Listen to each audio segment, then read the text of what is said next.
Greetings, my brothers and sisters. Sending gratitude to all of you who are joining in today to accompany us down the rabbit hole of self-exploration through plant medicines.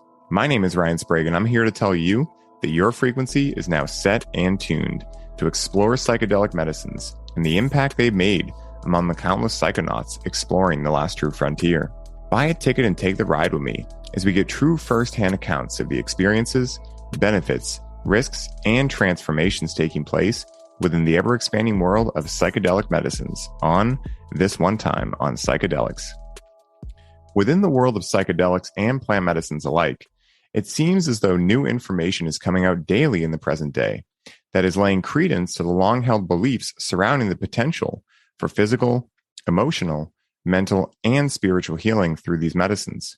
For those of us that have connected with these medicines and teachers and experienced this potential, the beauty of this is that we are finally gaining access to the scientific evidence to support these claims, and as a result, are further able to destigmatize the long-held societal beliefs surrounding these medicines, which have resulted in them being lumped in with harsh drugs such as heroin and cocaine. Today's guest on the show is a man who has made it his life's work to not only understand the mechanisms behind these medicines in his own life, but to also share his findings with the world at large through his numerous projects, shows, films, and documentaries to be able to empower each individual curious about psychedelic medicine with the framework and knowledge necessary to use discernment in his or her life as to whether these medicines are right for them in their lives. He is host of both Limitless and Psychedelica on Gaia, is the host of the Stewart Podcast, is the creator of documentaries such as Awake in the Darkness and DMT Quest Documentary, and is the creator of films such as Esoteric Agenda, Kymatica, and Ungrip, to name but a few. And if all of this wasn't enough, he is also one of the most articulate and well-versed individuals on the subject of plant medicines and psychedelics alike that I have ever had the pleasure of knowing in my life. So, with all of the necessary foundation being laid, please give me a big hand in welcoming the one, the only Ben Stewart to the show. Ben, what's up, my man? My man, what an intro. You ended with the one and only Ben Stewart. I've made sure that that's true. I've gone out and I've checked. Yes. You know, it's funny, man. My name on Instagram is The Real Ryan Sprague, and I have never heard of another Ryan Sprague until I did a search and found one. And not only is there another Ryan Sprague, but he's like a paranormal expert investigator into UFOs, Bigfoot, a lot of the same stuff I'm into.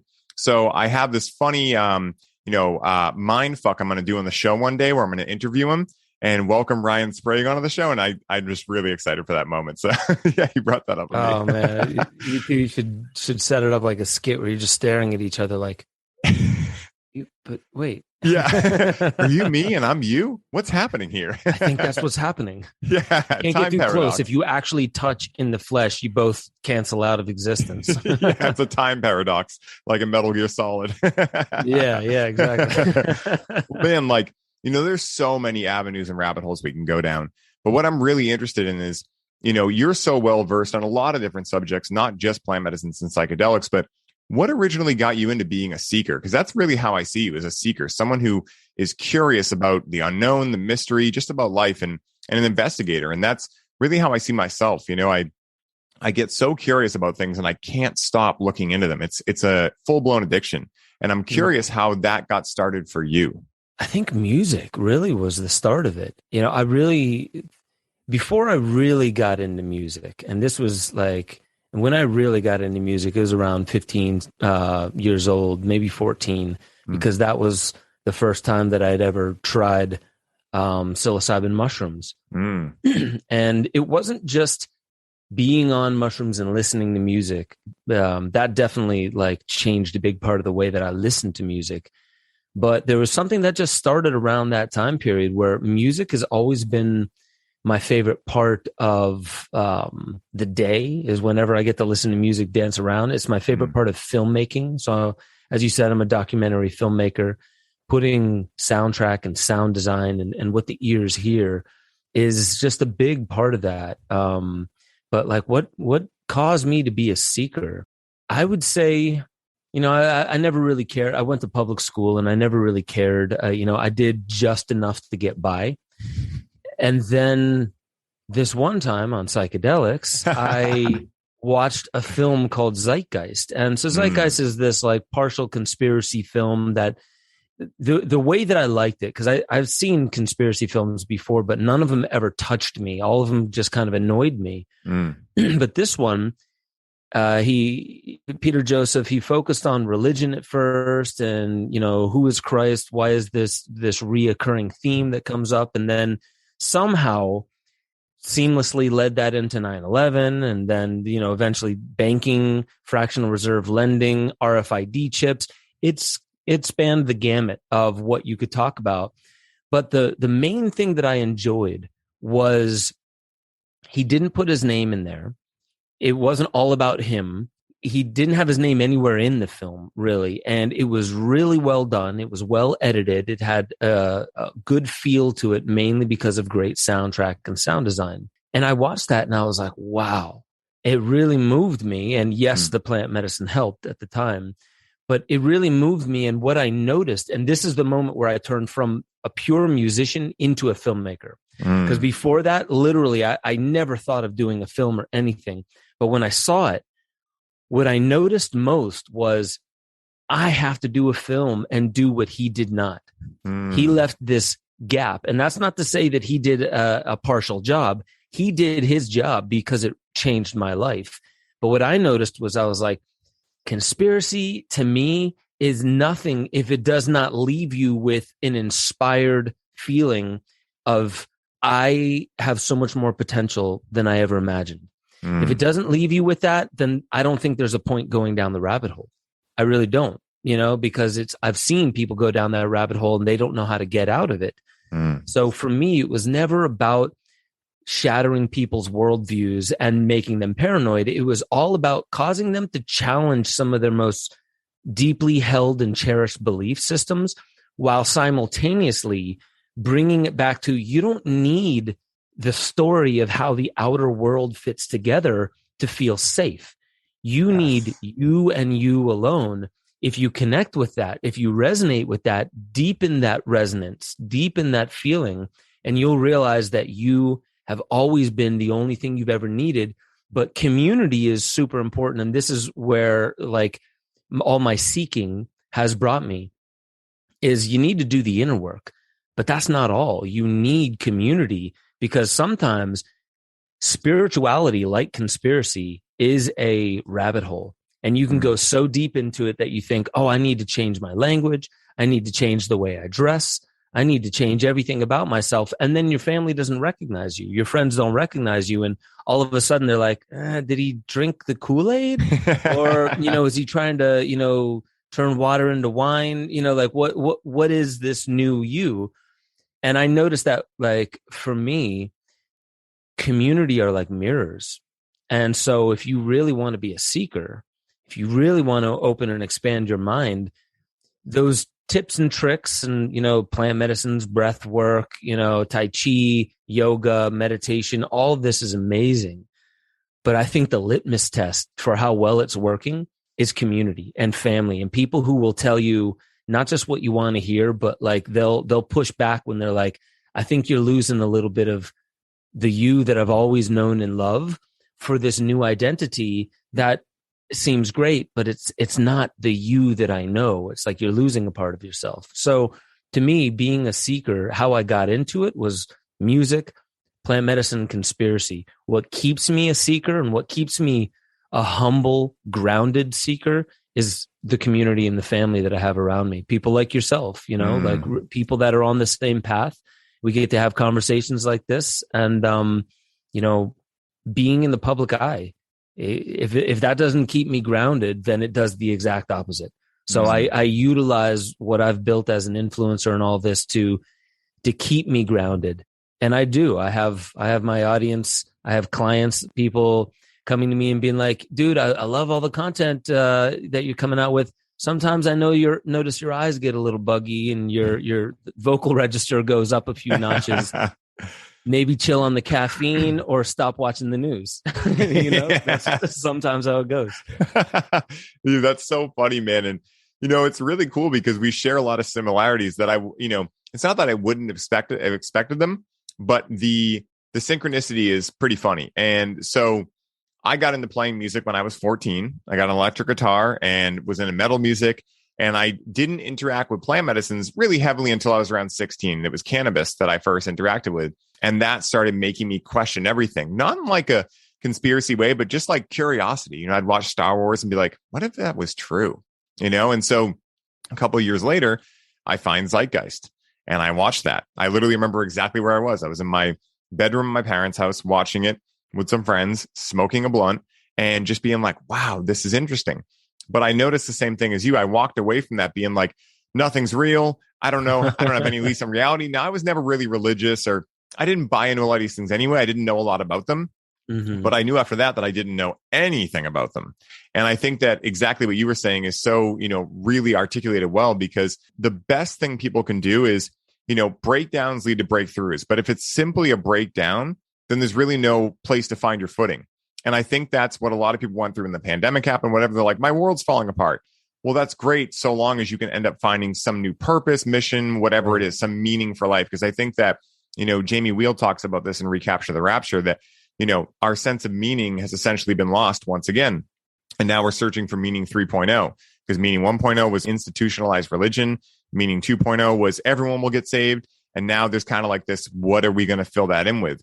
And I think it's so cool because, you know, when we think about inner work and community, the way that I like to think about it, and for some reason, this analogy just always comes to me at the right time, is like, if you're building a race car, well, the point is to eventually put it on the track and see if you can break it, essentially, right? Like to see if it's actually going to do what you tuned it up to do.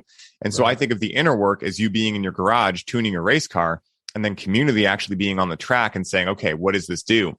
And is it like meant for this particular track? You know, is it teaming up well? Does it have too much power, right? Am I going too far out with the inner work to actually connect to the people around me? And I think that, you know, one of my mantras that I tell myself often is to not take myself too seriously, right? And to not ever think that I'm knowing anything. Because I think that where seekers really get into muddy waters is when they think they start knowing things. Because then they're essentially becoming what they don't like, right? What they're saying they don't like. Because what do they don't like? I don't like when people tell me what they know. But what are they doing? They're thinking they're knowing things, and then they're probably regurgitating it onto their friends and family. And they're like, whoa, man, I don't need to hear about these things.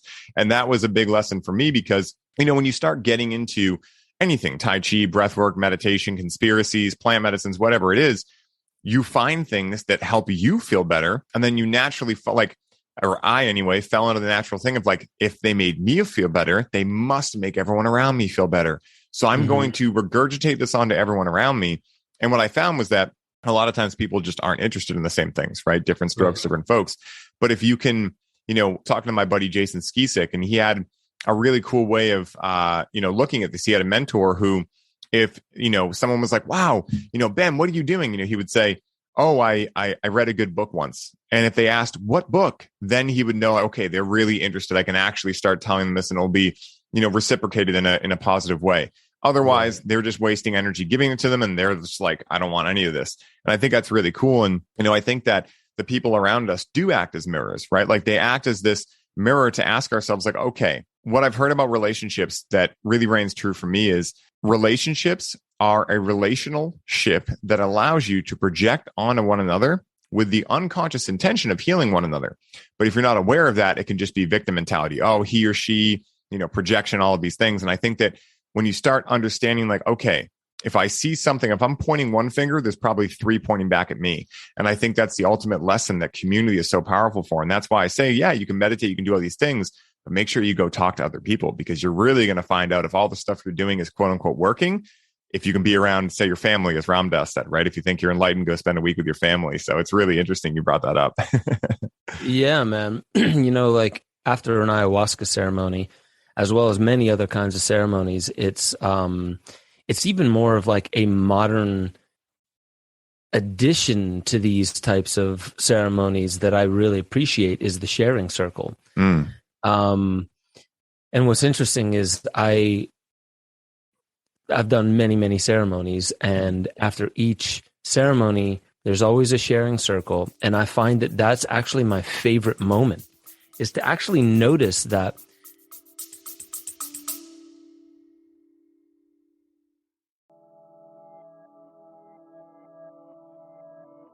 Hey, everybody. I hope you're enjoying the show.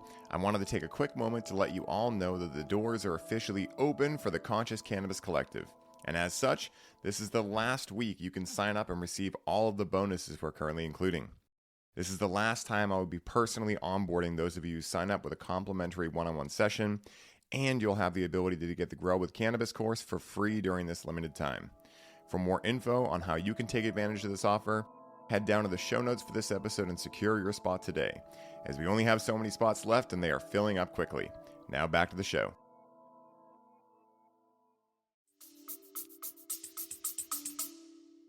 You're going through a room of people talking about, whatever came up for them. Sometimes it's just glorious. Sometimes it's really difficult. Sometimes they don't know what to say. And then sometimes you'll get somebody who does not open up emotionally, and just witnessing the rest of the group be vulnerable gives them permission.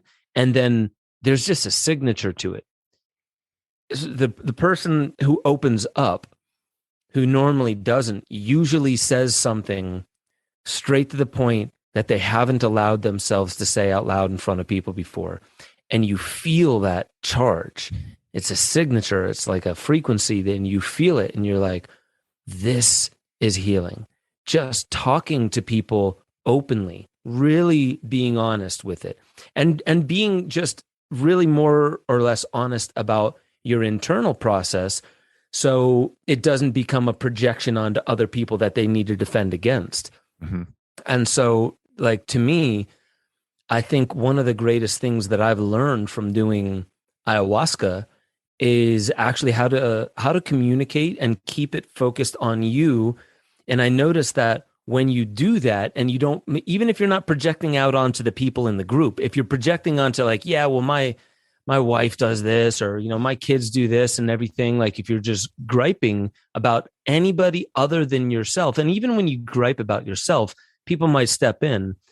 But I noticed that there's this different energy, you didn't get it if you're griping. But if you're openly sharing, and sometimes it's difficult, so you're crying and you're openly sharing, but what it's doing is you're allowing the group to hold something that's too big for you to process by yourself.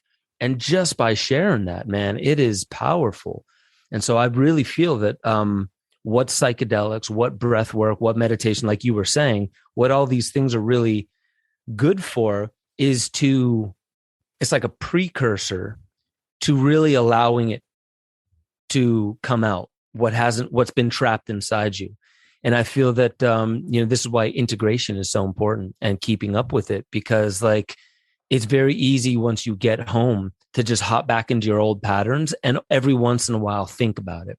Yeah. I encourage people to journal as much as possible, even with their phone. If they're comfortable like that, just video journal how they're feeling, what's going on inside them. Make it almost as if you're still in that sharing circle, and you just bring it up. I even sometimes literally visualize that there is a circle around, and I'm sharing with the circle, and I'm seeing their eyes, because visualization is so important. But I agree with what you were saying, that all these modalities are really tuning up the instrument to be able to do, I can't call that not the real work, but the real work out there is relational. And haven't you heard people on their deathbed? What's the number one thing they say, I wish I would have done more of? It's always the time you spent with the people that are most important in your life. And even especially the little nuanced things. If anyone's had one of these moments, whether it's in a near-death experience or just a moment where you're in some kind of a crisis, and then something odd comes back to you, some memory. And let's say, for me, it was speaking to somebody in a way that, to me at the time, I remembered it as being innocuous, but I picked up on a way that they took it that was just very minor to me at the time. And then I just went on with my life. And then years later, it dawns on me what that little facial expression meant. And then I feel what they felt in that moment. And I realize, oh my goodness, even when I don't realize it, I'm impacting people. These moments that I would call little are big to other people. Now I'm a parent. And so now I'm like, whoa, I can't even outrun the impact that I'm having on this, because I'm going to be seeing these children and the impact I have on them for the rest of their lives. So a mutual friend of ours, have you met Jason Pickard? Yeah. Oh, yeah. Yep. Jason's Yeah. a good buddy of mine. I was just talking to him this morning. So he just did a podcast. I'm forgetting which one it's called, but he was on the talking medicine? about. Yes. Yeah. Yep. With Chase and Mimi. Yeah. Yep. Yep. So he mentioned at one point in there, like, about parenthood. And he said, there's this fine line between just letting your child be who they are and expressing, and also guiding without being like a totalitarian in a way. And he was talking about his daughter who was getting some braces or some things that open up the palate. They're called Alfies, apparently. Mm-hmm. They open up the palate. They help with digestion, breathing, all that kind of stuff. And his 6-year-old daughter was freaking out about getting that. And he was wondering, like, is this just me wanting to push this on her so she can fit in? And he had to come to that realization where it's like, no, this is going to benefit her in ways that I have an intuitive sense she's going to appreciate more that she went through this pain. So she was like, he said to his daughter, I can't let you out of here. The only way past this is through it, not around it. You are going to be so happy that you did it after the fact. And that really hit me, because I deal with this on a daily basis as well, having 3 kids. So there's something about that, needing community and needing them to reflect upon us, that doesn't need to be intellectual or analytical either.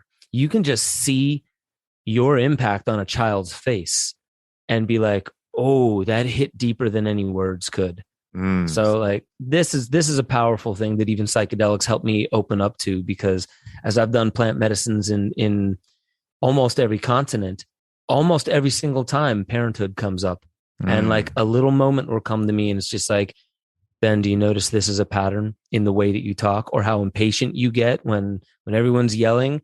Like, yes, you can justify it in your head, but that does not undo the impact it has on your children.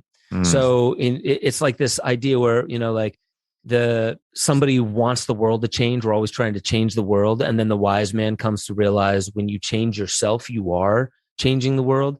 That's what I've come to realize, is like, I was doing this Velcro on the back of my hand to my forehead a lot. Like, woe is me. I have twin 3-year-old boys, Dennis and Menace, and, my daughter. And like, how could I be expected to be a better father? This is good enough. And then you have those moments of realization of your impact on them. And you're like, I don't care what it takes. I don't care if I lose all my sleep. I don't care if I lose all my hair. The kids are what matters. And on my deathbed, I know I'll be like, shit, Lord, take me. I did this for my kids. This was all for my kids. Take my body. Let them kill me eventually. Let them take my hair. Right. It's so funny, man, because this is an amazing topic, because I think this is actually what Hunter S. Thompson was really talking about when he said the point of arriving at death is not to arrive with a perfectly pristine body, it's to slide in sideways and say, what a fucking ride. That is exactly what you're talking about right there, right? Because people often think about, like, oh, he was talking about partying. Maybe, right? But also that could be taken in the context of like, hey, you know what's worth giving up your sleep for? Especially when, like, when you're someone who's into self-development, right? So you value sleep, right? And you value high quality food, and you value these things. And then you get to give them up in place of something bigger than you, right? The next generation, these small little humans that are, going to precede you and all of these types of things. And, it's so powerful because, we hear about the term sacrifice, right? But I think at the end of the day, like, sacrifice is not an objective thing, right? It's not like something that's the same every time. It's something that we get to choose to do for something that is bigger than us, that we feel meaningful about, right? And that has meaning for us. And I think that anyone who does really what they love understands, like, I imagine you've sacrificed sleep for, shows and productions and all of these things. I know I've sacrificed sleep for Connect with Cannabis, for sure, for Grow with Cannabis, for cannabis industry, all these things that matter. And I think that it's a beautiful form of art, being able to, go without something in the place of being able to create something from that is so beautiful. And I think that, what you're also talking about with Jason's story is this concept of employing delayed gratification at an early age and showing, your kids what an amazing thing delayed gratification is, because again, like, kids don't only learn from what we tell them. They learn more from what they view and how we treat ourselves and how we treat other people in our lives. And so if they're seeing us, even if they don't know it at that age and they can't comprehend it, give up sleep, still keep our patience, all of these things, they're learning, wow, dad's really patient. Dad's like prolonging his gratification because he knows that if he's doing these things now, then when I'm 18 or 20 or even 12, for instance, right, it's going to start bearing fruit, right? Like, your kids are going to get to start teaching you things, and they teach us things all the time. But, I think they get a little more vocal as they get older, of course. And I think that's so beautiful, man, because one of my first group ceremonies, I literally remember exactly what you were just speaking about, where I was watching everyone start sharing, and I already quote unquote knew what I was going to share, which was very surface level. And then I heard people really breaking down, and immediately I was like, and by the time it got to me, I was like, now I'm going to really be honest with myself and with the room, because like, I really do think that, as Ram Dass said, we're all walking each other home, or how I like to say it, we're all acting as one another's permission slips. And I think that the more vulnerable we are, not only in a paradoxical way does it create confidence, because to be confident, you need to be able to be vulnerable. Because, why was Eminem in 8 Mile so confident at the end, right? Because he knew everything the guy was going to say about him, and he owned it. He took ownership of it. And he was like, this is me. I'm not afraid of what people think of me because of it. And I think that when I was a kid, that scene really like illuminated a lot for me, because, and it didn't bear fruit until much later when I got into psychedelics and I really started like getting into my own business and all these things, because I realized there's no way I'm ever going to make everyone happy. But if I'm always doing my best with the information I have available, and I'm okay to admit when I make a mistake, well, then I'm doing the best I can. And I think that the other thing we'll remember on our deathbed is like, did we do the best we could, right? Wasn't perfect, but did we do the best we could? Did we have the best of intentions?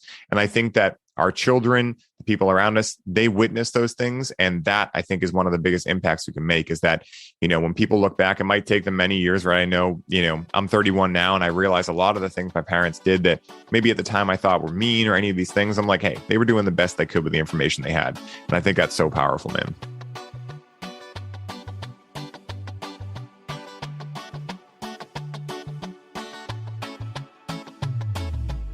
Hello, everybody.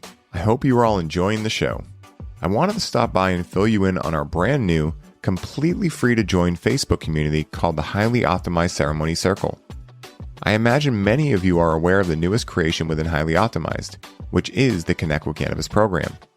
Alex and I are having so much fun empowering health and wellness professionals with the skill set of facilitating conscious cannabis and helping them up-level their facilitation practice that we wanted to create a space where anyone could join to ask questions, receive free information on how to work with cannabis in the way we teach in the program, and be able to gain clarity around how to get the best results with their clients in order to become financially independent in their health and wellness practice. To join, hop over to the link in our Instagram bio and send us a request. It is our intention to assist as many health and wellness professionals as possible in the important work they are doing in the world. And if you are looking to join a community of like-minded individuals just like you, who are passionate about helping their clients achieve the highest quality of life possible, the Highly Optimized Ceremony Circle is for you. I am looking forward to speaking with all of you in the group, and as always, enjoy the show. That generational thing where we look back on our parents in a certain way and think like, well, I'm going to do it so much better. That's common. That's normal.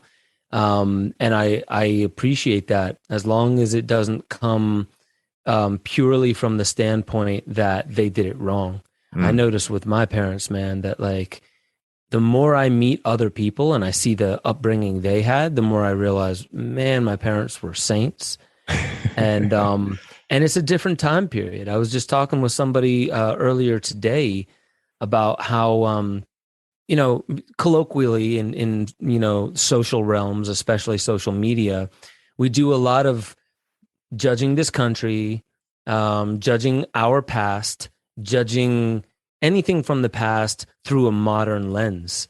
And it's very easy to go back and to look and say like, well, I know what I would have done better.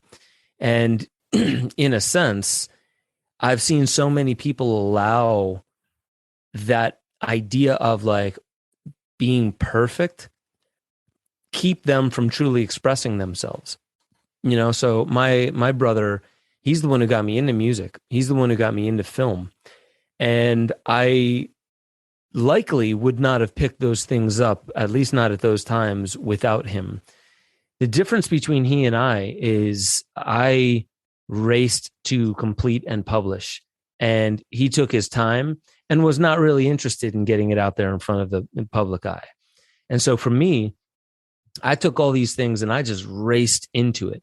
And that was a blessing and a curse, because like my first few films, my very first film, Esoteric Agenda, I never did a demo reel. I never edited a single thing before I made that film.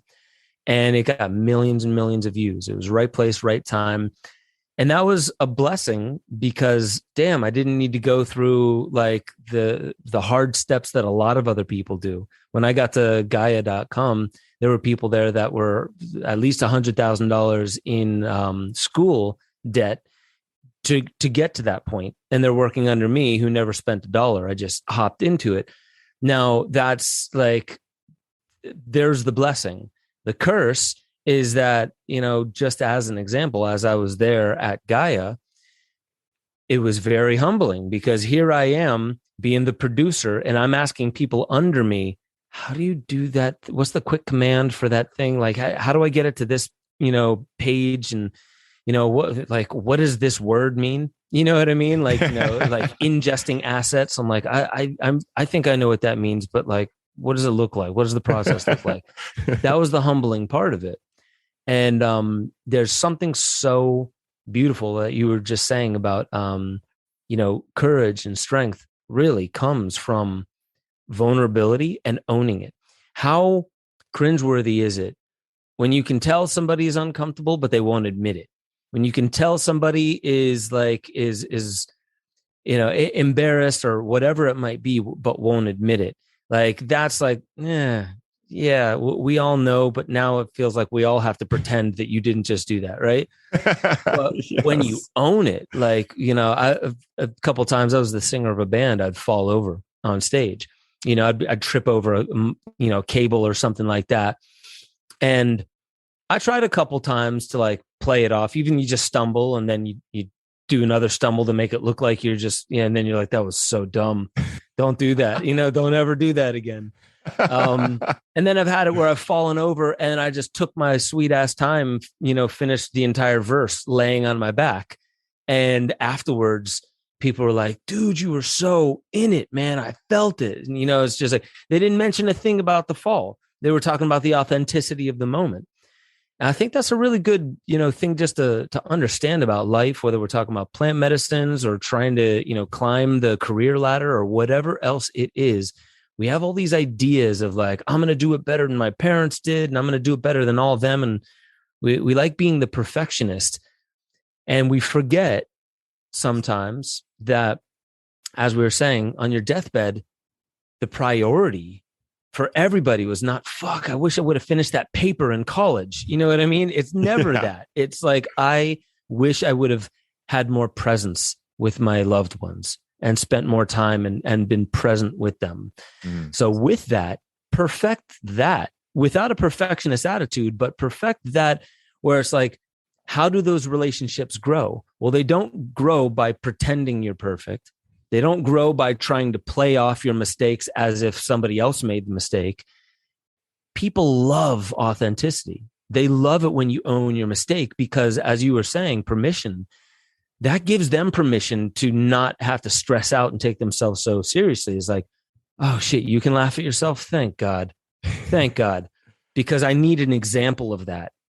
And I noticed my old bassist in my band, he was amazing at that. Like we'd poke fun at him all the time. His instantaneous reaction would be to laugh and find the funniest thing about it and repeat it back in why it's funny to him, instead of like, oh yeah, well, and like find some kind of rebuttal. Yeah. He just made it funnier by owning it completely. And that taught me a lot. So really, like the school of life is always on. It's just, are you present?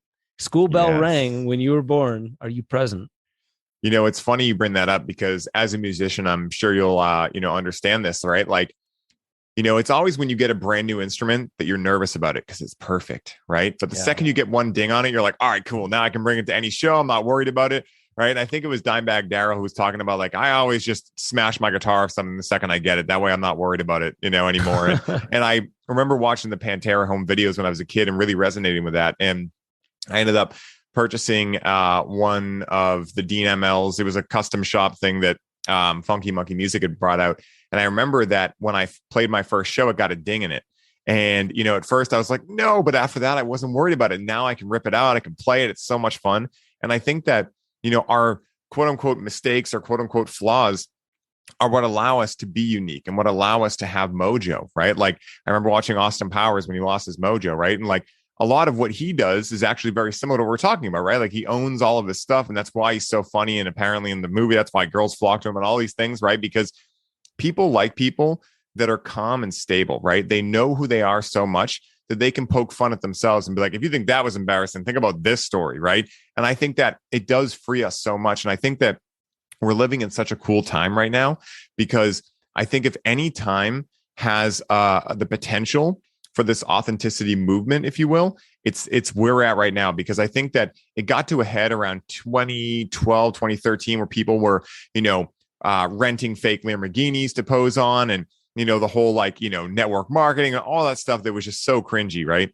And now I think that one of the best parts about podcasts, all these things, why do people not like watching the news? Well, it's not just because of the fear. A lot of times they're like, it's fucking weird. Like, it's like watching people in suit and ties talking, no big deal about suit and ties, but it's just like this kind of energy behind it. The energetic signature is just like, you guys aren't telling me the real thing. Like, just tell me the real thing. That's originally why Vice got so popular, because they were showing real stuff. I don't think at this point they necessarily do that anymore, but like, it's so interesting because I think that we're at this time where, I think that people really love hearing real conversations. And that's why, like, when I podcast and you do the same way, like, I love asking some questions, but also just having a conversation. I think that's what people really love to hear. They want to hear, us uncut. They don't want to hear like the professional versions of us, right? Like, I always have this saying. I worked at Staples when I was a kid, and it's always what I return to as like my darkest moment. So whenever anything is like too serious, I'm like, hey guys, it's smelling like office supplies in here, like it's smelling like reams of paper, because like that was like the most quote unquote serious time of my life, where everyone had to have their shirts tucked in and there was all the weird corporate thing. And I think it's so funny looking back at that, because I'm so grateful for that experience, because it taught me a lot about what I didn't want. And, of course, when you ask most people like, hey, what do you want? They'll list 20 things they don't want, but they don't really know what they do want. But I also think in a paradoxical way, it's by finding out what you don't want that you can then actually figure out what you do want. And so it's really cool, because I think that this authenticity and us coming out, being vulnerable, many other people doing the same thing, it is acting as that permission slip. And also, to bring it back to children, I mean, what's that going to teach them, right? Like, what an amazing lesson to teach your children. They're like, hey, people make mistakes, and that's actually what makes them beautiful. Like, don't let anyone tell you that the mistakes are actually what you should be quote unquote avoiding. I work with quite a few clients who come to me with perfectionism issues. And I'm like, hey, you know what? First of all, perfectionism is a lie, right? Because no matter what you look like, someone's going to think you don't look beautiful, no matter who you are. And someone's always going to shit talk you, right? Like, Instagram is famous for this. You go into any amazing post, someone's going to be like, this guy sucks, right? So like, if it's going to happen anyway, then why don't you just be real? You got nothing to lose. And that's what I always bring it back to. And I think that I've really realized that in psychedelic experiences, because they force you to surrender, right? Like, I think that's one of the best parts about them, is they force you to just go, well, I can't white knuckle this. I'm not going to hide any aspect of myself from them, because they're going to see it. And so if you try to white knuckle, that is when you get the quote unquote bad experience. And I saw this hilarious meme, and it was like, there are no such thing as bad trips, just trips where you don't allow yourself to actually be real. And it was like so funny. You're like, don't allow yourself to see your trauma or something like that. In realizing that, like, that's what makes us, be able to be connected to one another, because no one is perfect, right? And so when we try to be perfect, of course, we're going to feel more disconnected from ourselves first, and therefore from the whole world around us. Because as the law of correspondence states, as within, so without, as above, so below. So it all starts within. But to bring it back to this, like, it's that's the training ground, but then like, or that's the like the work, if you will, but then the training ground is actually going out and seeing, okay, how eloquently can I mess up and own it? And I think that's so beautiful. And I think that's really why I love documentaries and everything, because, you know, unlike a movie where everything is quote unquote perfect, even though it's not, right? But with documentaries, you know, sometimes they can be messy. Sometimes they show things that are really challenging or vulnerable. And I think that's what makes it such a beautiful experience. And I think that, you know, when I look back to all my psychedelic experiences and everything I've gone through in starting a business, because, you know, starting a business is pretty much being a pro at getting things wrong, you know, and not knowing things. And, you know, it's been super humbling to be able to ask for help, because I think that, you know, if you are trying to be a perfectionist, then you're also not going to be able to ask for help. And, you know, Rome wasn't built in a day. It also wasn't built alone. You know, it was built with many different hands. And I think that when we can understand that, our lives can blossom and bloom into a beautiful, beautiful experience as a result of that.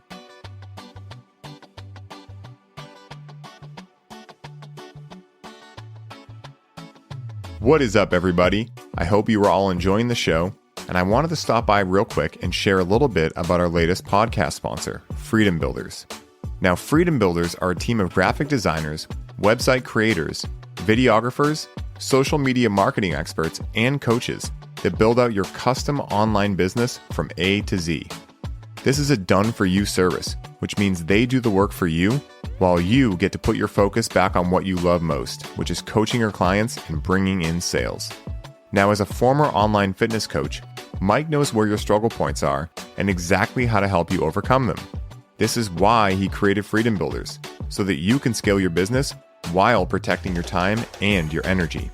Now, you guys know that delegation is a business superpower, and you can activate this superpower today by scheduling a complimentary call with Mike at freedombuilders.com, so you can start building the freedom that allows you to take your business to the next level. Alex and I recently connected with Freedom Builders for our Connect with Cannabis build-out, and we could not have been happier with the results.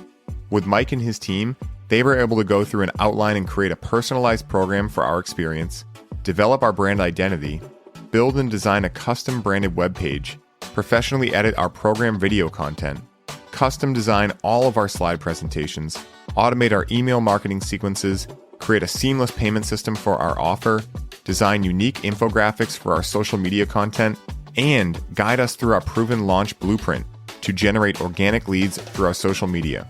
So if you're a coach, facilitator, or healer listening to this ad right now, and you are looking to put freedom back into your life, once again, go to freedombuilders.com and book your complimentary call today. I hope you all enjoy the rest of the show, and I'm wishing you the best day ever.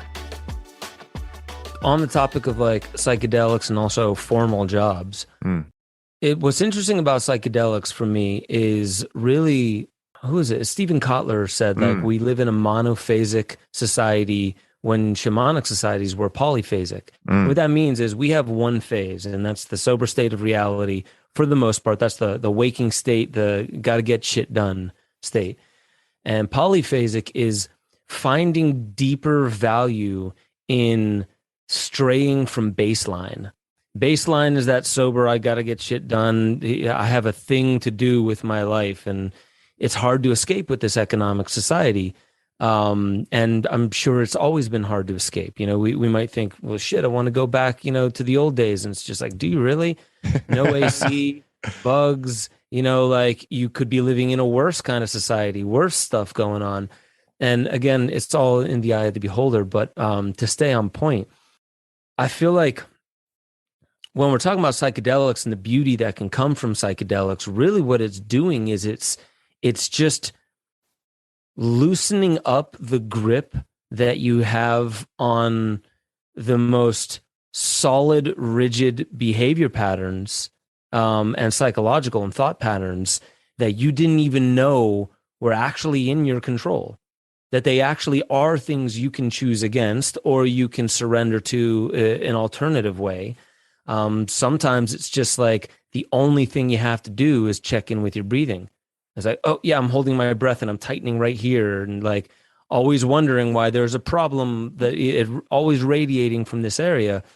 With that, the brilliance that you can get from psychedelics taking you away from baseline so you can experience something other than your patterns momentarily And yes, to surrender to it is great. That doesn't mean it's, going to be comfortable if you surrender. It just means that like it will be a lot more comfortable if you surrender than if you don't. But trying new things, like think of baseline reality is not just you need to take something to get your consciousness away from it. If you put yourself in a different circumstance, if you talk to people either with different topics or different kinds of people who are interested in different things, you may just translate it as like, oh yeah, that was an awkward conversation. It's just like, okay, yeah, but tease that apart. What was it? Like, oh, well, I normally talk about these things. Like, okay, that now we're getting somewhere. And the point I'm getting at with formal jobs is I worked with the military. I was in the military for 6 years. And, when you said tucking in your shirt, I was like, that reminds me of the military. That's where I had to tuck in my shirt. And what's interesting is like now, like I would be the last one to ever go into the military. Maybe not the last, actually, because I don't hate the military. I think I see it nuanced. It's not a polar extreme or the other. I'm not all gung-ho about it, nor am I like they are the devil incarnate.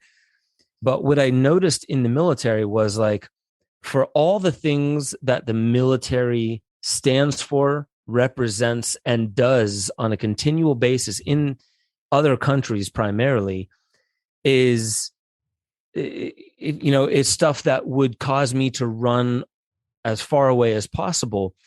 But in that too, there's something extremely beautiful about the military. There's the camaraderie. So it's got this community thing. And I will say that other than my band, which we were like thick as thieves, we were super tight, never experienced any other job position like the military when it came to we are there for each other. Now we'll poke fun at each other and everything, but we have each other's back like family.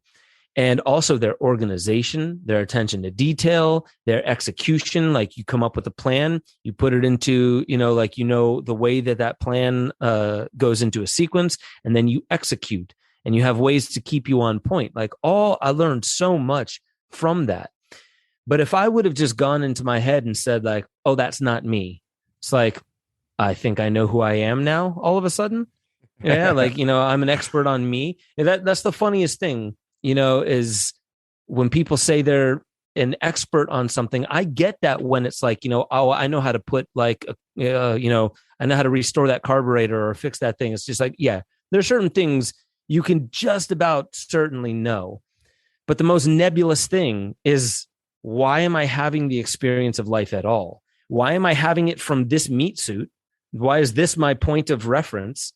And what the hell am I supposed to do? So those three philosophical questions shows me that the one thing we should be seeking the most are those timeless questions that aren't ever really fully answered. And so I did this thing called Waking Infinity. It was a series. It's up on Gaia. It's 4 episodes. But episode 1 took place at Burning Man. And I interviewed this guy, Michael Petrakis. And he said, when, the question, who am I, awakens this thing of infinity. It's like a vacuum. When you humble yourself to the level where you say, I don't even know who I am, and you ask the question, who am I? For one, who are you even asking it to, other than the universe, yourself, your higher self? But once you do that, you're admitting, I don't know, which allows for a vacuum. So what that does is you have this box and it's locked. I know who I am. It's locked. Okay, well, that's what you are forever until you unlock that box and allow yourself to be more. And he said, like, just asking the question and humbling yourself, who am I, allows for infinite possibility to flood you. So going back to that vulnerability thing, it's like when you admit that you don't even know who you are, like talk about being humble, it's just like, you don't even know who you are truly to the essence of why you're here and all those things. You may have a notion and you may be on the right path, but if you thought you figured it out 5 years ago because you were in a really good place, try applying that same exact logic today and you'll realize it doesn't work anymore. So you're not even just one thing. You're an evolving phenomena in a sense. So to me, it doesn't just have to be psychedelics or breath work or just getting into altered states of consciousness in the contemporary way that we think of that. Going in the military, that was an altered state of consciousness. Like, I went to Puerto Rico with the military, and then I went to Puerto Rico not in the military. The military is an altered state of consciousness. Even if you're on, leave and you're at the bar drinking, you're still in the military. It's an altered state. So what I would recommend to people is say yes to opportunities that feel like they're calling you, and you can identify that the resistance is, I just don't know what lies beyond this horizon, but it's still calling me, right? With plant medicines, people say, like, should I do psychedelics? I'm like, I don't know. Like, you're the only one that knows that. And they're like, well, how do I know? I find it curious. And then I just bring it right back to that. It's just like, the only way I can explain it is there's a calling. The only one in the world who can hear it is you.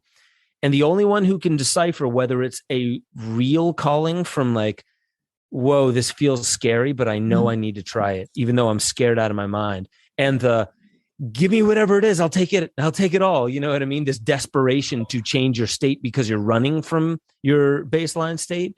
That's different. So, but I tell the people, it doesn't just have to be things like psychedelics. Like, to younger cats, I say, go out and talk to a girl or something like that. Yes, it's scary. That's why you do it.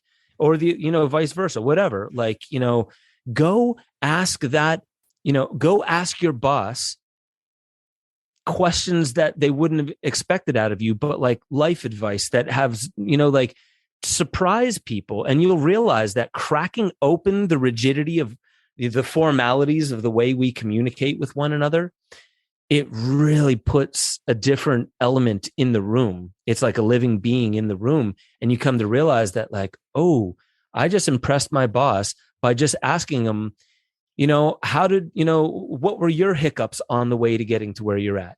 And they usually are always asked, like, what time is the janitor going to clean the bathroom or something like that. And here they're answering a philosophical question. Now you altered their state of consciousness. So when you do that, that alters the relationship, which alters your state of consciousness. So the whole thing about, like, we need one baseline state is complete hogwash. And for two, that doesn't mean we always need to be altered. What it means is your baseline will start to evolve and become more sophisticated and nuanced for who you really are. That's how you start realizing, ooh, I still don't know fully who I am, but I'm starting to get that sense. I know how to speak from who I really am, right? Yes. That's what I love about life in general. Life is the fucking psychedelic trip. Dude, I literally say that all the time. I said, if there's one point that I've, discovered about psychedelics, it's to help you realize how fucking psychedelic life is. Like, first of all, when was the last time you took a psychedelic and didn't know who you were, right? Maybe 5-MeO DMT, maybe if you went really deep on something, but it doesn't happen unless you're really going for that experience.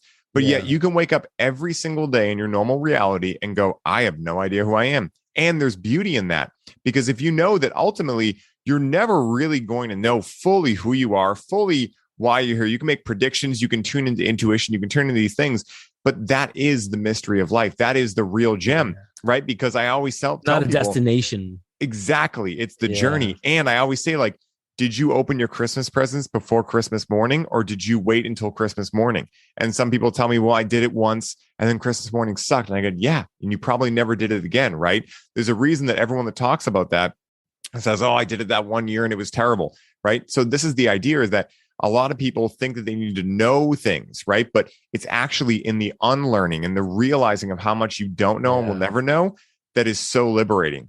Because when you really start realizing, like, that's what, really psychedelics have taught me more than anything, is like, well, I'll never really know the answer to that. And I'm so grateful, because I don't want to, because how boring would it be if we actually knew exactly who we were, where exactly we came from, exactly why we were here, like objectively. It'd be like, well, what mystery is there, right? Like, part of the reason that aliens are so fun is because people don't know. I mean, of course, I have my own predictions. I'm sure you do too, but like, there's that air of not knowing, and that makes it so intriguing. Same with Sasquatch, same with psychedelics, right? Like, this is why I'm so fascinated, because I don't know. And I think that's one of the biggest things that can liberate you. Dude, so you must have picked up on the field, because I was going to bring up aliens, and this one time on psychedelics, which was literally my last full-blown journey down in Costa Rica. It was just at the beginning of May. But as we're mentioning this, you can wake up every morning and be like, I literally don't know who I am. It's not like dementia. We're not, for the audience, we're not mentioning like this kind of like, I wish I had more of a grasp on my own memories. Mm-hmm. It's not that. It's this, all the experiences I've had in the past and all the perspectives I've had on myself and the world and how they fit together. I can admit they don't truly explain who I am. Mm-hmm. They give me glimpses into what has happened, but it doesn't really explain who I am. And so the interesting part is that can seem scary to some people. Some people are like, no, I have to know who I am. Like, what would I do if and really that's what psychedelics do. They loosen your grip on the thing that you're white knuckling in life to make you realize you're fine. You're holding on to something, but something bigger is holding you. Mm-hmm. You're not going to fall into emptiness. Something bigger is holding you. And all that will fall away is what wasn't serving you anyway, right? The real truth will stick around, the real truth of who you are that you're still unpacking. So to this one time on psychedelics, it was the very last time. I won't go too deep into it, but I was with this amazing group at Solterra, that's down in Costa Rica, and everyone started making insect noises, like buzzing and clicking and just weird insect noises. And it wasn't coordinated. It wasn't like they're all, like talking about CE5 and I'm from Alpha Centauri and, I'm an insectoid or mantid or something like that. It wasn't coordinated in any way. People just started doing it. And then afterwards, some people felt embarrassed about it. And then some people were like, that was the most real thing I've ever allowed myself to do. And for me, I didn't get sucked away into the noises, but because of that, or possibly because of whatever was the prime mover of everybody doing that, it caused me to have this experience of where mantid beings appeared in the room. And I came to realize that when the majority of people, and this is all in my mind, like maybe the majority of people don't see it, who knows? But like I realized that a lot of people have talked about this. And I bet you when most people see this and they're not expecting it, those mantids are not welcome to themselves. So they're like, no, you're not welcome. So the first thing I did was like, okay, you're welcome here.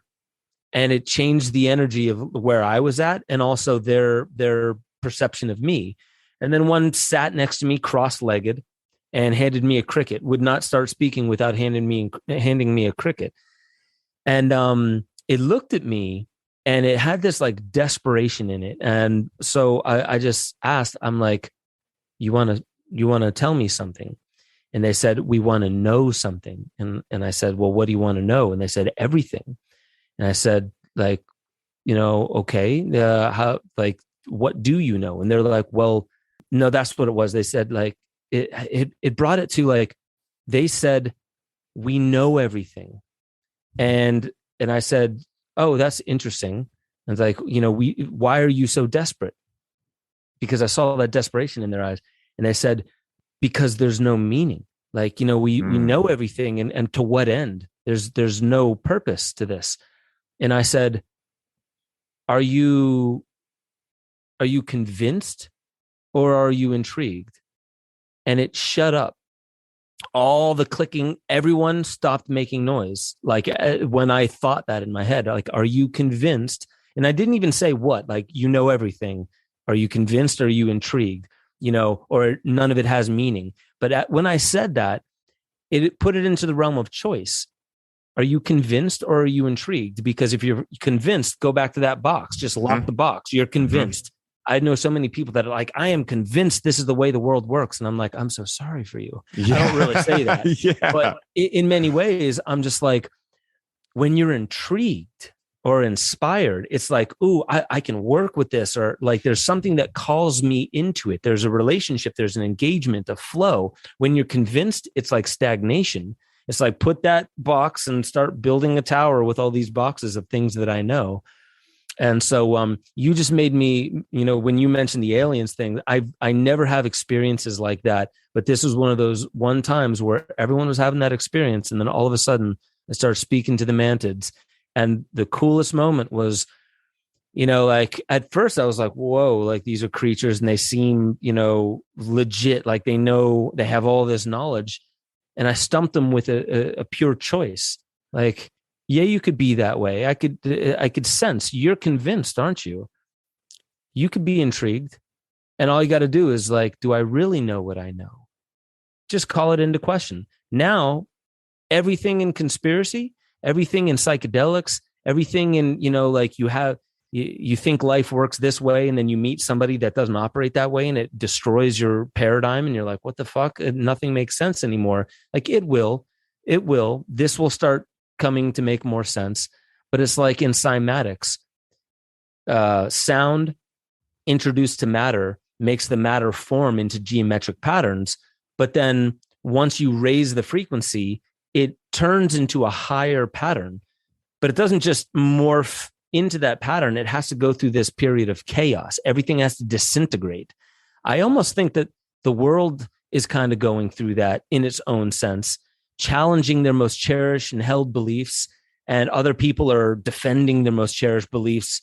And deep down inside, you can tell, like, they must know that they're defending these things because they're scared of what it might mean if they just surrender and see, like, yeah, something weird is happening on planet Earth.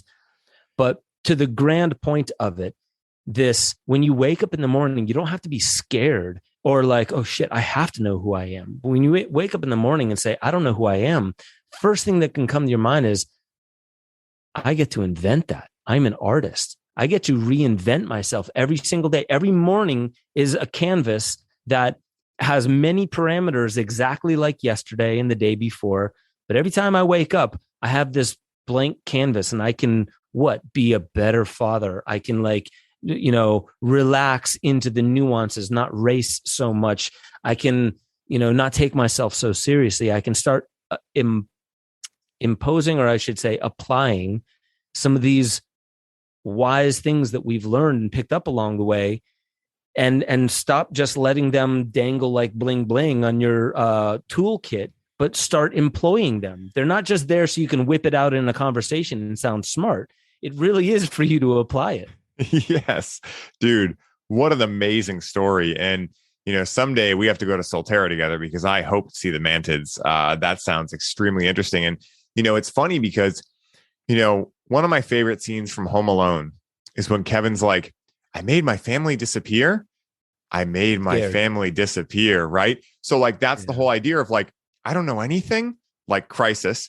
I don't know anything, liberation. Right. And I think that, I say this in almost every episode, but it just applies to every conversation, which is, I'm not a religious person, but I know a good line when I hear it. The Bible states, if you want to enter the kingdom of heaven, you must first enter the mind of a child.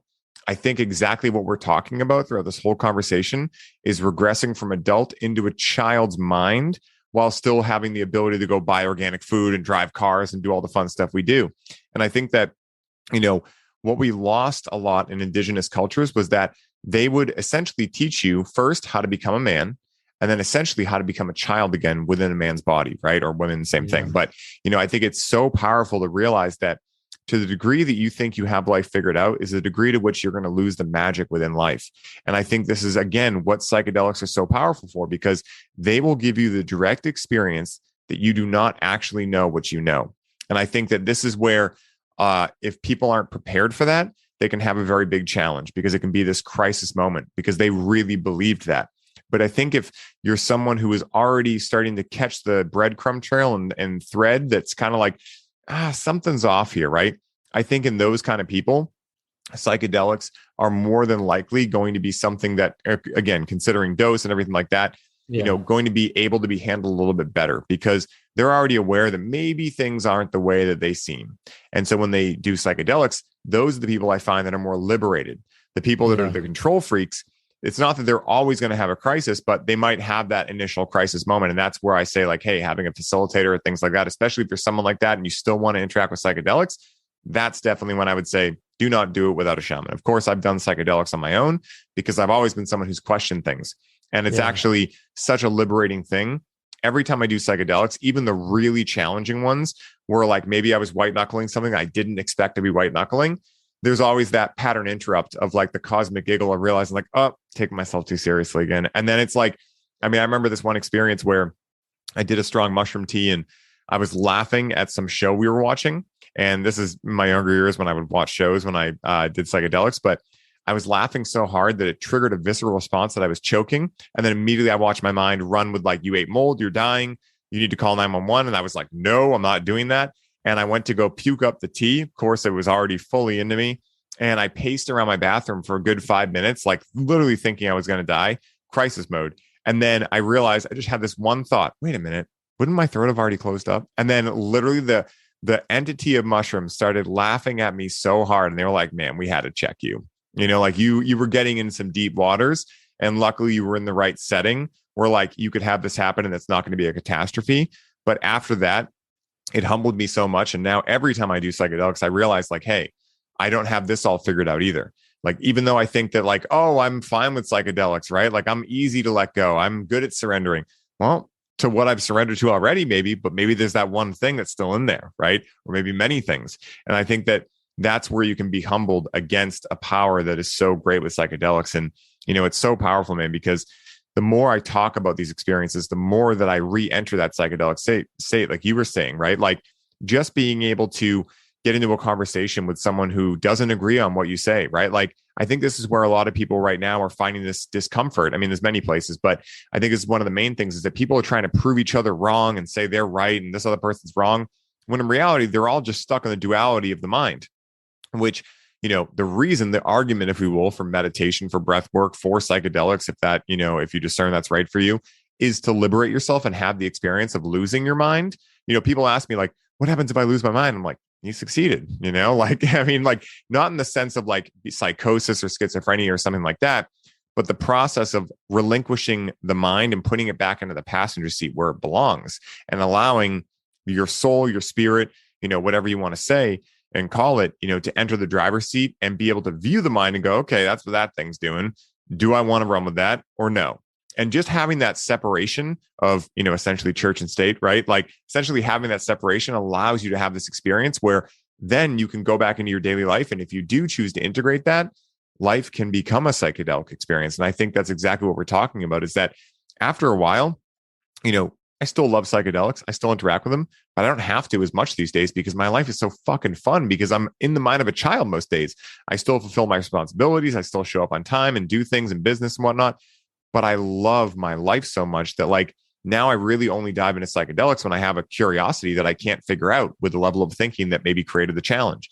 And so I think it's so beautiful, man. It's awesome. Yeah, I like how you said that. I too, I mean, mainly because I got kids, and that just takes up so much of my bandwidth, but I don't really, unless I'm out on retreat, I don't really dabble with psychedelics. And I think that's important to note because it really is not the psychedelic itself. You got to give it credit where credit is due. Like without the psychedelic, the experience would not happen so reliably. But there's something that must be understood that like I've gone through the same thing. There was a period where I had to do a bunch of work. And now really it's like, I don't need a psychedelic to point out things that psychedelics pointed out to me in the past. So I realize in my day without psychedelics, like, oh, this is where I'm doing that thing again. Okay. Oh, and don't beat yourself up about it. Okay. You know, and like reorienting all these lessons in the moment.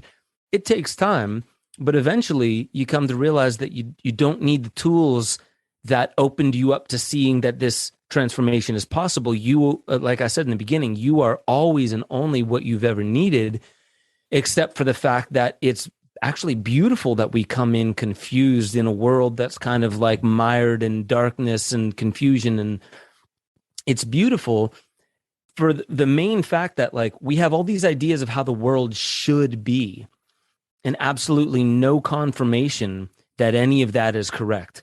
And in many ways, like, you could say the world is perfect exactly the way it is. And we think, well, what about, death and violence and war and stuff like that. And it's just like, okay, like I get that your preference is to live in a world free of those things. But do you know for certain that by the time you got to the end of your life, you would have lived the life that you were meant to live? Like, right, sipping coconuts on a beach for your entire life is going to be definitely more meaningful than going through the muck and the mire of, of a troubled world. And so there's this interesting paradox that, like, honestly, you'll even hear a lot of people saying this, like, good men create, or strong men create good times create soft men create, hard times. Yeah. And hard times create good men. Like, put that on whatever gender you want. But the roller coaster of that is, it sounds like a mystery school to me. Right? Like you're always chasing the thing, like the carrot. It's always in front of you and you're always chasing it. But that over time, it doesn't cycle and repeat. It rhymes. It spirals in on itself. It may seem familiar, but no, you're actually getting somewhere with it.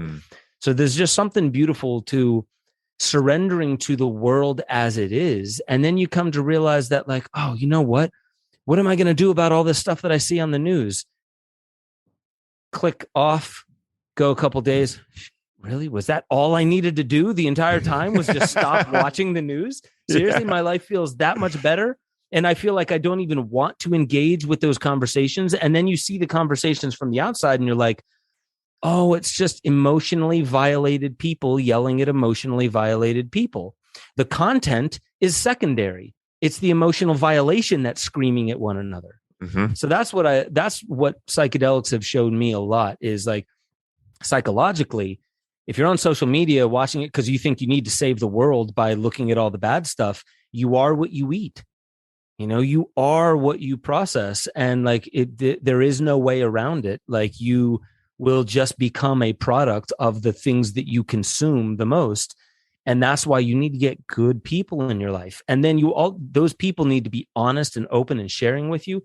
And every now and then, whether it be a psychedelic, a new job, what have you, moving to another country, getting, trying a new experience somehow, you need to break away from baseline. And that baseline is, we call it maturing, right? And age and wisdom. And a lot of that is beautiful, but like, to enter that mind of a child, you also need to be like, oh yeah, this has served me. This has served me. This has served me. And then all of a sudden it's like, when you break away from it, you're like, oh, I didn't realize how confined I was. I was being perfect. Now I love being dirty. I love not dressing up when I go out. Fuck it. I'll wear sweatpants today. You know what I mean? It's just like, before you felt so proud of yourself, but then once you allowed yourself to break out of it, you realized that what you thought was beauty and comfort to you was actually a trap that you were reminding yourself daily. I love this. I love this. I'm so happy. I so love where I'm at in life. And inside you're crying. You know what I mean? Yes. It's so funny, man, because I really do believe that, think about the gym, right? People love people that are in shape. Well, how did they get in shape? They didn't polish their bodies with buffing pads. They went in there and lifted some heavy weight. They probably got injured. There was blood, there was sweat, there was tears. They went through challenges to be able to build back stronger. And I think that we can apply that framework to anything in life. And what you were saying with people saying, I wish the world didn't have violence. Yes, at a certain point, like I wish that too. But at the same time, the level of consciousness we're at right now, I believe requires that, because that's what's going to allow us to never go back to that. If we didn't experience violence at this level of consciousness, well, it would only be so long until violence happened, right? Because we still have this negative ego. We still have all of these things that we haven't transcended yet. And so it's like those things are acting as the pain teacher that allows us to really transcend and rise above those things. But it's all, I choose to believe, I don't know quantitatively, but I choose to believe it's all part of the process. Why? Because if I chose to believe the other side, I'd enter victim mentality. And there's nothing good that comes from victim mentality. And I think that's so challenging. And one of the most challenging things to try to teach people, because that you could, if you try to teach people, even your kids, right, like how to not fall down, well, then you might be preventing them and they might fall down in something more challenging later on in life. Everyone needs to go through those challenges to come out the other side. Yeah. And I think the last thing I'll say on this is Maya Shetreat She wrote The Dirt Cure. She's just super brilliant. And she told me one time that, it's really about your state of being in relationship to others that that I care the most about. Like when I think of doing my own inner work, what I do is I take a look at how I'm behaving. And if I'm going through a challenging time, I just take a look at how I'm behaving. I literally think of it on a screen, and I just black out or white out everything else except for me and my behavior. And it doesn't matter how justified I am at screaming or yelling or getting bent out of shape. You can't see that anymore. You can't see what it is that's triggering you. All you're seeing is the state of being that you're in. So if you can look at life through that lens, I think it might be a very powerful tool. That's, yes, the pressure is on, that's how diamonds are made. Yes, this is difficult. Yes, it's very challenging.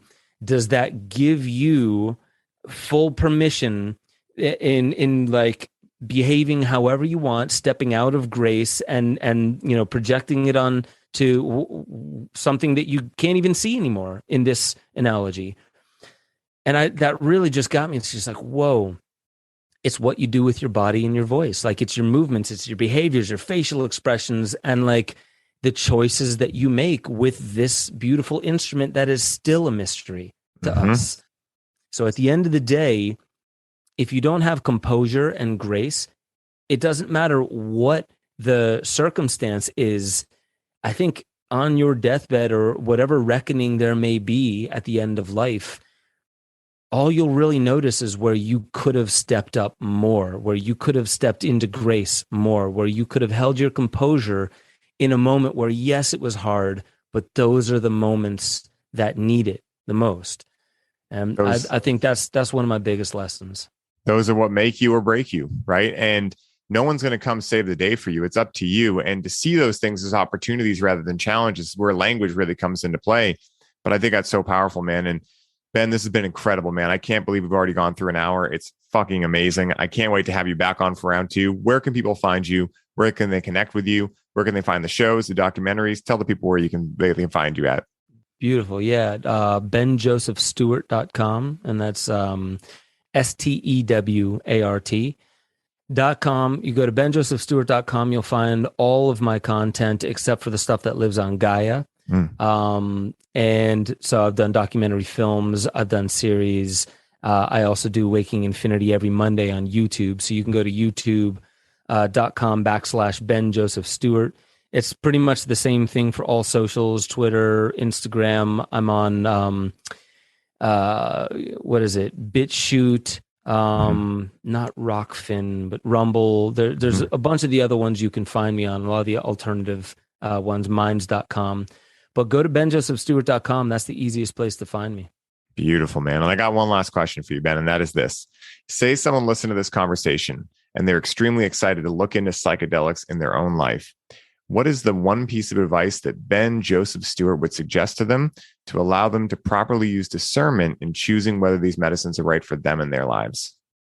Okay. Yeah. I would say the litmus test for me has always been, because I've had a lot of people ask me, is it right for me? Is it not? As I said before, I'm not the judge of that, but the litmus test that I use is to bring people into a visualization. So just calm their state where they're not focusing on me and my answers. They're more in their internal, and I'm just kind of guiding it like a guided meditation. And then I ask them to go quiet, breathe for a little bit, stabilize. And then all of a sudden, bring up the concept of doing a plant medicine as if it's a ball of light in front of them, just a few feet in front of them. And then just sit there with that concept, doing a plant medicine. Do you feel yourself slowly drawing towards it? Or does it feel like there's a repulsion? And really all I'm doing is getting them to use their intuition in a visualized state with as few distractions as possible to get a notion. And then we can carry words out from there where it's like, well, I kind of felt repulsed by it a little bit, but I'm not sure why, because I really want to do this. And then we go into like, okay, is there a fear that you may lose your mind or this, that, and the other? And then we like, after I find the loaded words, I bring it back to the same exact visualization at the very end, where once we've parsed through a few things and I help them touch base with what's calling you. Your intuition knows the answer to the question you're asking me. So I'm just helping you clear the clutter, and then let's go back to it. And usually, let's say some people would be like, yeah, but what if they're just placating you and they don't really know the answer to it? It's less of there's a concrete answer, yes or no. Don't think of it that way. Think of it as if by the end of it, they feel more confident that, yeah, it is a yes, or no, it is a no.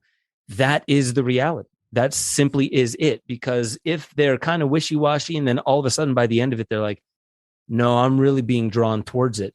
What they're doing is they're imprinting that trust in that moment.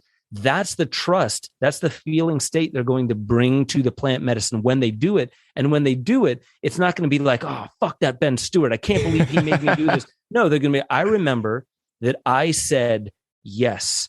Ben just asked me the question. I said yes. And when you realize that it wasn't somebody else who pushed you into doing it, it was you that made the decision. Your higher self knows, like, okay, here's what I can reveal to you now. I love that, man. Alrighty, guys. Believe me when I say that having the opportunity to host Ben on the show and dive in with him on the subject of psychedelics and plant medicines alike, along with all of the other subjects we traverse today within our conversation, is a true honor and something that I am extremely grateful to be able to share with each of you. Ben is one of the leading voices behind the conscious, intentional use of plant medicines in one's life to be able to move past the limitations we have been programmed with. And trust me when I say that if you haven't had a chance to check out the wealth of information he has put out in his shows, documentaries, films, and podcasts, I highly recommend doing so to be able to stay up to date on all of the incredible wisdom he is bestowing into the world. For anyone looking to answer the call and dive into Ben's world, make sure to check out the show notes for this episode, where we will be laying out all the ways in which you can connect with him, find his content, and work with him one-on-one. Ben, thank you so much for the incredible amount of dedication and commitment you have to illuminating the necessary knowledge within the realms of plant medicines and psychedelics necessary to create credibility within these subjects, for taking the time to dive into this epic conversation with me on the show today, and for inspiring countless individuals to begin questioning everything it is they think they know about life, in place of becoming individuated and living the belief system about life that allows them to have the greatest and grandest experience of life possible. And until next time, my brother, may your journey be smooth and full of light. Aho. Aho.